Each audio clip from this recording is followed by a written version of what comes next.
Hello అండి. మీకు ఇక్కడ కనిపిస్తున్న మొక్క స్వీట్ లెమన్ అండి. ఇది 365 డేస్ కాస్తుంది. దీనికి సీజన్ అంటూ ఏం లేదు. ఫ్లవర్స్ వెల్వెట్ కలర్ లో వచ్చి పెద్దగా ఉంటాయి.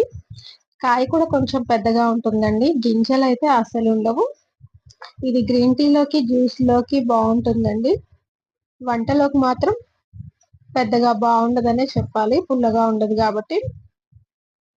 నాటు నిమ్మతో పోల్చుకుంటే ఇందులో కొంచెం న్యూట్రియన్స్ అనేవి తక్కువగానే ఉంటాయండి. ఏ కాయైనా ఫ్రూట్ అయినా హైబ్రిడ్ కి వచ్చేటప్పటికి కొంచెం న్యూట్రియన్స్ అనేవి తక్కువగానే ఉంటాయండి. కానీ హైబ్రిడ్ లో వచ్చేటప్పటికి ఈల్డింగ్ ఎక్కువగా ఉంటుంది.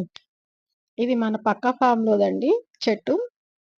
ఈ ఫామ్ లో ఇంకా గోవా లెమన్, చైనా లెమన్, ఇంకా చాలా వెరైటీస్ ఉన్నాయండి. ఈ పేర్లు కూడా గుర్తు రావట్లేదు. మేకపిల్ల తింటుందండి స్వీట్ లెమన్ ని. అంతకు ముందేమో కరివేపాకు తిన్నది, దాని తర్వాత స్వీట్ లెమన్ తింటుంది. ఇది ఏమి ఇచ్చినా తింటుందండి భయపడకుండా.